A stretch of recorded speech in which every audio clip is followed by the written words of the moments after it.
नमस्कार दोस्तों, आप सभी का स्वागत है RLGS स्टडी यूट्यूब चैनल में। आज में हम बात करेंगे भारतीय संविधान सभा के बारे में, यानी इंडियन कॉन्स्टिट्यूशनल असेंबली के बारे में बात करेंगे कि भारत का जो संविधान सभा है, इसके द्वारा ही भारतीय संविधान का निर्माण किया गया था। भारतीय जो संविधान का निर्माण है वो भारतीय संविधान सभा के द्वारा किया गया था। तो भारतीय संविधान सभा इसको जो है वर्ष 1946 में भारत में आने वाले कैबिनेट मिशन के द्वारा निर्मित किया गया था। भारत में जब कैबिनेट मिशन भारत आया, कैबिनेट मिशन कब भारत आया 1946 में, तो 1946 में कैबिनेट मिशन के भारत आने पर ही इसका निर्माण किया गया था। तो जो कैबिनेट मिशन है, जो आपका कैबिनेट मिशन था, इसके टोटल 3 सदस्य थे। इसके टोटल कितने सदस्य थे? 3 सदस्य थे, जिनमें AB अलेक्जेंडर, पैंथिक लॉरेंस और स्टैफर्ड क्रिप्स, ये 3 सदस्य थे। और इन तीनों ने क्या किया, भारत में संविधान सभा को बनाने के लिए जो है अपनी जो है सिफारिशें रखी। तो इनकी सिफारिशों के पश्चात भारत में संविधान सभा के सदस्यों की जो संख्या है वो 389 निश्चित की गई कि भारत में कुल 389 सदस्य होंगे। किसके? संविधान सभा के। अब इन 389 सदस्यों का चुनाव 3 स्थानों से किया जाना था। इनमें से 292 सदस्य हैं, ये ब्रिटिश प्रांतों से चुने जाने थे। 4 सदस्य चीफ कमिश्नरी प्रोविंस से, और 93 जो सदस्य हैं वो देशी रियासतों से चुने जाने थे। 93 सदस्य जो है वो देशी रियासतों से चुने जाने थे। इस तरीके से संविधान सभा का जो चुनाव है वो निश्चित किया गया था। इसके पश्चात इसके बाद क्या होता है कि संविधान सभा का जो जैसे ही चुनाव होने ही वाला था, उसके पहले मुस्लिम लीग ने इसका बहिष्कार कर दिया। और जो संविधान सभा में जो 93 जो सदस्य देशी रियासतों से चुने जाने थे, उन्होंने भी भारतीय संविधान सभा में शामिल होने के लिए इनकार कर दिया। अतः भारतीय जो संविधान सभा के पहली बार जो चुनाव है जो 1946 में हुए, वो 389 सीटों की अपेक्षा वो कितने पर हुए? 296 पर पहली बार इलेक्शन हुआ। जबकि 389 सीटों पर होना था, परंतु हुआ कितने पर? 389 सीटों पर निश्चित किया गया। इसके पश्चात जब संविधान सभा का जुलाई 1946 में चुनाव हुआ, तो 1946 में चुनाव होने के पश्चात 9 दिसंबर 1946 को संविधान सभा की पहली बैठक होती है, जिसमें जो है डॉक्टर सच्चिदानंद सिन्हा को संविधान सभा का अस्थायी अध्यक्ष चुना जाता है, यानी temporary chairman of the Indian constitutional assembly, first Indian constitutional assembly, doctor Sachchidanand Sinha.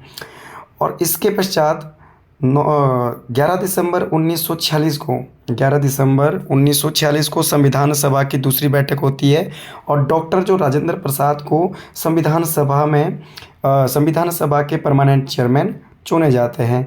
तो अगर परमानेंट चेयरमैन पूछा तो राजेंद्र प्रसाद, और टेम्परेरी पूछा तो सच्चिदानंद सिन्हा। क्लियर? इसके बाद 13 दिसंबर 1946 को पंडित नेहरू ने, यानी पंडित जवाहरलाल नेहरू ने संविधान सभा में उद्देश्य प्रस्ताव रखे। संविधान सभा में उद्देश्य प्रस्ताव प्रस्तुत किए, और संविधान सभा ने इस उद्देश्य प्रस्ताव को 22 पारित किया। तो इस प्रस्ताव को 22 जनवरी 1947 को पारित किया गया। ठीक है, 1947 को पारित किया गया। देखो, पारित करने की तारीख अलग है 22 जनवरी को, और रखे जाने की 13 दिसंबर को। ठीक है, तो ये भी आपने बात ध्यान रख लेना। इसके पश्चात संविधान सभा की कुछ समितियों के बारे में बात करेंगे। तो संविधान की संघ शक्ति समिति के अध्यक्ष कौन थे? पंडित जवाहरलाल नेहरू। संघ संविधान समिति के अध्यक्ष भी कौन थे? पंडित जवाहरलाल नेहरू। संचालन समिति के अध्यक्ष कौन थे? राजेंद्र प्रसाद। झंडा समिति के अध्यक्ष कौन थे?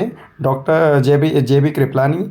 मौलिक अधिकार और अल्पसंख्यक से संबंधित जो समिति थी उसके अध्यक्ष थे सरदार वल्लभ भाई पटेल। सरदार वल्लभ भाई पटेल की अगर बात करें तो इन्हें भारत का बिस्मार्क या फिर भारत का लौह पुरुष से इन्हें कहा जाता है और भारत के पहले उप प्रधानमंत्री भी ये रहे हैं। भारत के पहले डिप्टी प्राइम मिनिस्टर भारत का बिस्मार्क या भारत के लौह पुरुष इनको कहा जाता है। तो ये हमने बात करी भारत की संविधान सभा के बारे में। तो आई होप आपको ये वीडियो आपको समझ आ रहा होगा, और अगर आपको वीडियो अच्छा लगा है तो एक बार लाइक और सब्सक्राइब ज़रूर कर देना, ताकि हम आगे की जो वीडियो हैं वो आप तक पहुंचाने में आपकी मदद करें। संविधान सभा की अन्य समितियों में एक और समिति थी जिसका नाम था प्रारूप समिति। प्रारूप जो समिति है इसका गठन हुआ था 29 अगस्त 1947 को। प्रारूप समिति का गठन कब हुआ था? 29 अगस्त 1947 को। 29 अगस्त 1947 को यह समिति का गठन किया गया था। अच्छा, जो प्रारूप समिति है इसके कुल 7 सदस्य थे। प्रारूप समिति के कुल 7 सदस्य थे, और डॉक्टर जो भीमराव अंबेडकर है, जो BR अंबेडकर थे, वो इसके अध्यक्ष थे। जो प्रारूप समिति है उसको कईयों नामों से जाना जाता है, जैसे ड्राफ्टिंग कमेटी या फिर आपका मसौदा समिति। ड्राफ्टिंग कमेटी या मसौदा समिति के नाम से भी प्रारूप समिति को जाना जाता है।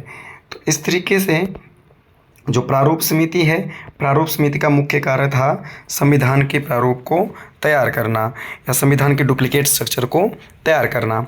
22 जुलाई 1947 को संविधान सभा ने राष्ट्रीय ध्वज को स्वीकार किया। भारत का जो राष्ट्रीय ध्वज है वो तिरंगा है। भारत का राष्ट्रीय ध्वज का नाम जो है तिरंगा है, और इसमें कुल 4 रंग है। कुल रंग कितने हैं? 4, क्योंकि सबसे ऊपर वाला जो रंग है उसे केसरिया कहते हैं। बीच वाला जो रंग है उसे हरा रंग कहते हैं, और नीचे बीच वाला जो रंग है उसे सफ़ेद रंग कहते हैं, और नीचे वाला जो रंग है उसे हरा रंग कहते हैं। तो ये 3 रंग है इसके अंदर इस तरीके से दिए हुए। तो सबसे ऊपर वाला केसरिया किसका प्रतीक है? वीरता और बलिदान का। बीच वाला कौन सा है? सफ़ेद किसका प्रतीक है? शांति का प्रतीक। और नीचे वाला जो रंग है वो कैसा है? हरा। और हरा किसका प्रतीक है? खुशहाली और हरियाली का। इस तरीके से इस राष्ट्रीय ध्वज को जो है वो आपका 22 जुलाई 1947 को स्वीकार किया गया था। और इसके बीच में जो आपका एक अशोक चक्र यहाँ पर लगाया गया है, अशोक चक्र है जिसका रंग कैसा है? गहरा नीला। इस तरीके से इसके कुल 4 रंग है, केसरिया, सफ़ेद, हरा और गहरा नीला। तो ये जो अशोक चक्र है ये सारनाथ के स्तंभ से लिया गया है, जो समय और समृद्धि का प्रतीक है। इसके अलावा जो राष्ट्रीय ध्वज का जो डिज़ाइन है वो पिगली वेंकैया के द्वारा तैयार किया गया था। जो पिगली वेंकैया है उनके द्वारा राष्ट्रीय ध्वज को तैयार किया गया था, और इसका जो अनुपात है 3:2 इसका अनुपात है, यानी 3 मीटर लंबा और 2 मीटर चौड़ा। कई बार ये 2:3 दिया जाता है, तो या फिर कई बार ये 3:2, परंतु जो इसका सही होगा वो होगा 3:2, यानी 3 मीटर लंबा और 2 मीटर चौड़ा। तो इस तरीके से ये झंडे की लंबाई और चौड़ाई को दर्शाता है। इसके बाद 31 दिसंबर 1947 को भारतीय संविधान सभा का पुनर्गठन होता है। भारत की जो संविधान सभा थी उसका पुनर्गठन हुआ 31 दिसंबर 1947 को, क्योंकि 14 अगस्त 1947 को भारत का विभाजन जब हुआ तो विभाजन होने के पश्चात जो है मुस्लिम लीग के जो सदस्य हैं उसमें से कुछ ऐसे लोग थे जो पाकिस्तान चले गए थे। तो इसी कारण से संविधान सभा के सदस्यों को परिवर्तित करना अनिवार्य हो गया था। इसी कारण से संविधान सभा के सदस्यों का चुनाव दोबारा से किया गया। तो संविधान सभा के सदस्यों का जब पुनर्गठन हुआ तब सदस्यों की संख्या कितनी रखी गई? 299। तो ये भी आपने याद रख लेना है कि जब पुनर्गठन हुआ, पुनर्गठन के बाद सदस्यों की संख्या 299 रखी गई। और इसी के चलते आगे 26 नवंबर 1949 को भारत के संविधान सभा ने संविधान को बनाकर रेडी कर दिया। तो हमारा संविधान कब रेडी हुआ? 26 नवंबर को हमारा संविधान बनकर तैयार हुआ। और इसके आगे जो है 24 जनवरी 1950 को भारत का जो संविधान है वो भारत की संविधान सभा की अंतिम बैठक हुई।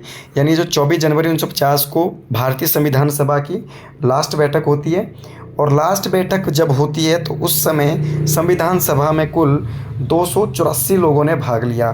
कितने लोगों ने भाग लिया? 284 मेंबर ने। यानी संविधान सभा की लास्ट बैठक में कितने लोगों ने भाग लिया? 284 लोगों ने भाग लिया। और इसी 284 लोगों ने संविधान के ऊपर जो है अंतिम रूप से साइन भी किया था। इसके पश्चात 26 जनवरी 1950 को संविधान सभा ने संविधान को पूर्ण रूप से लागू कर दिया। देखो, पूर्ण रूप से लागू कब हुआ संविधान? 26 जनवरी 1950 को। इसी कारण तब से लेके आज तक प्रत्येक 26 जनवरी को हम गणतंत्र दिवस के रूप में मनाते हैं, और 26 नवंबर को हम संविधान दिवस के रूप में मनाते हैं। तो सभी ने आपने मुझे कमेंट बॉक्स में बताना है कि जो हमारा जो राष्ट्रीय ध्वज है, भारत का राष्ट्रीय जो ध्वज है, उसको सबसे पहले विदेश में कब और किसने लहराया था? भारत के राष्ट्रीय ध्वज को सबसे पहले विदेश में कब और किसके द्वारा लहराया गया था? मुझे कमेंट बॉक्स में आंसर लिख के बताएंगे। इसके अलावा हमारा जो संविधान है, जब 26 जनवरी 1950 को लागू हुआ था, तब भारत का जो संविधान है इसमें भारतीय संविधान में कुल 22 भाग थे। 22 भाग, 14 भाषाएं और 8 अनुसूचियाँ और 395 आर्टिकल थे। ठीक है, तो ध्यान रखें कि भारतीय संविधान जब लागू हुआ तब इसमें भाग कितने थे? 22, भाषाएं कितनी थी? 14, 8 क्या थी? अनुसूचियाँ, और 395 क्या थे? आर्टिकल। क्लियर? इसके अलावा अगर हम वर्तमान संविधान की बात करें, अगर हम भारत के वर्तमान संविधान की बात करें, तो हमारे आज के जो संविधान में आज के संविधान में कुल 22 भाग हैं। वैसे मुख्यतः भाग 22 ही है, पर अधिक पूछे जाएं तो आपने बोलना है 25। कितने?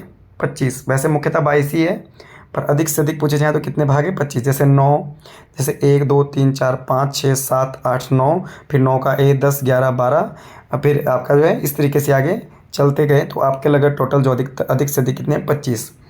आर्टिकल वैसे 395 है, परंतु अधिक से अधिक जो आर्टिकल है 440 से 465 के बीच में आर्टिकल है संविधान में अभी।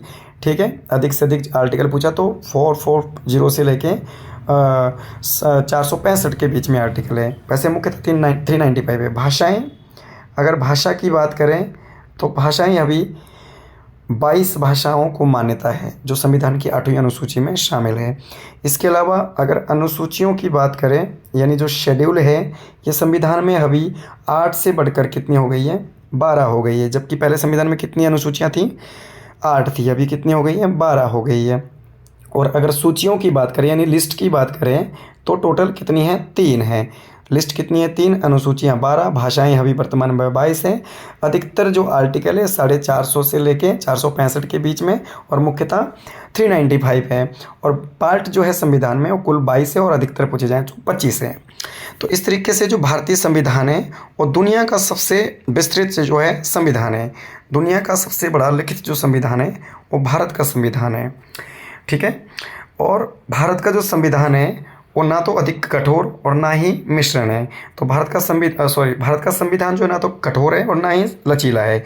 इसका मतलब ये है कि भारत का जो संविधान है वो मिश्रित संविधान है। अब किसका मिश्रण है भारत का संविधान? कठोर और लचीले का। ठीक है, कठोर और लचीले का मिश्रण है, इन दोनों का मिश्रण है। इतना कठोर भी नहीं है कि इसमें कोई परिवर्तन ही ना किया जाए, और इतना भी लचीला नहीं है कि साधारण से बहुमत से इसमें क्या है? परिवर्तन कर दिया जाए। तो भारतीय संविधान में परिवर्तन भी किया जा सकता है।